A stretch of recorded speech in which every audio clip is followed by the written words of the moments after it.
ሰላም ሰላም፣ ዛሬ በአዲስ ቪዲዮ ተመልሻለሁ ማለት ነው። ዛሬ ደግሞ ይሄን የመሰለ ቆንጆ ዳቦ እንዴት እንደጋገርኩት ማሳያችሁ ይሆናል። ለቤቱ አዲስ የሆናችሁ ሰብስክራይብ በማድረግ ጀምሩ።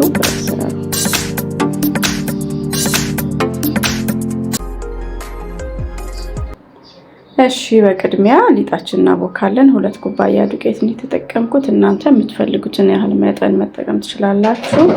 30 ግራም ስኳር አድርጌያለሁ። 1 ማንኪያ ጨው፣ 1 ማንኪያ ቤኪንግ ፓውደር፣ 1 ማንኪያ እርሾ አድርጌ አቀላቅላለሁ ማለት ነው። ሁልጊዜም ቢሆን ዳባችን አሪፍ የሚሆነው ከሊጡ ሲያምር ነውና ሊጡ ላይ በደንብ መስራት አለብን። እዚህ ጋር 60 ግራም ወተት፣ 1 እንቁላል አድርጌያለሁ እና እርጎ ጨምሬበታለሁ። አይደለም ግን አሪፍ ነው፣ ያጣፍጥልናል ካለ 2 ማንኪያ እርጎ አድርጌያለሁ። እንዴ ያቀላቅላለሁ። ዘይት አለኝ 60 ግራም ነው። ግማሹን ነው የማደርገው፣ ግማሹን መጨረሻ ላይ ነው የምጠቀመው።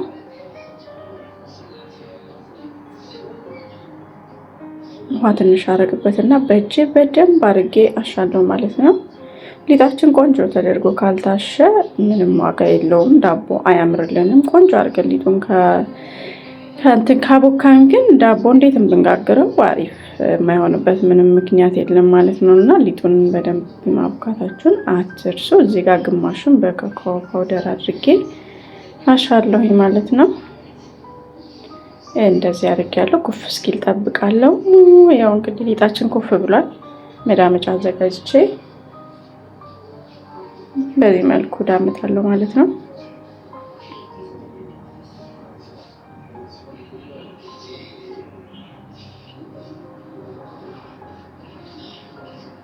በተቻለ አቅም እኩል ለማድረግ እንሞክር። በግራም በቀኝም እኩል ቢሆንልን አሪፍ ነው።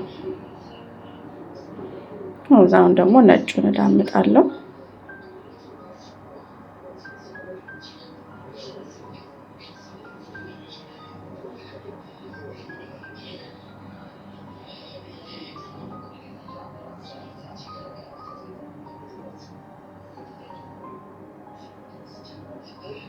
እዛ አዳመጥኩትን የካካውን ከላይ አደርግበትና አብሬ አሁንም ይሄንን እዳምጣለሁ።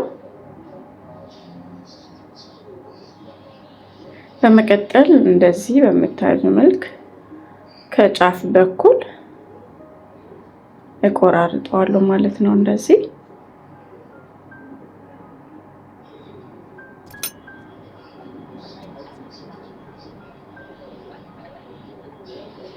ከዛ እንግዲህ መጠቅለል ነው። እነዚህን ጫፍ ላይ ያሉትን እንዴት አድርጌ እንደማስተካክላቸው በዚህ ቪዲዮ ላይ በደንብ ስለሚታይ በዚህ መልኩ እንደዚህ እያደረጋችሁ አስተካክሉት ማለት ነው። ዲዛይኑ በደንብ እንዲያምርልን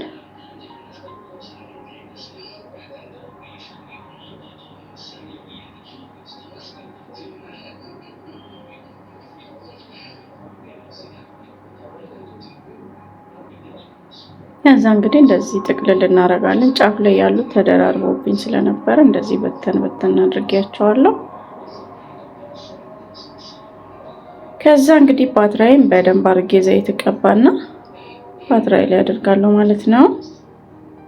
እዚህ ጋር ጫፉ ትንሽ ሳሳ ብሎብኝ ስለነበረ ደረብ አድርጌዋለሁ። በሁለቱ በኩል ያለው ሳሳ ያለው ትንሽ ኩፍ እስኪል ጠብቄ ነው እንደዚህ ዘይት የቀባሁት። ከዛ ኦቨን ውስጥ ከታለው እንደምታዩት ቆንጆ ነው ዳባችን ደርሶልናል ማለት ነው። እንደዚህ ከላይ ዘይት ቀባ አድርጌ አወጣዋለሁ ማለት ነው።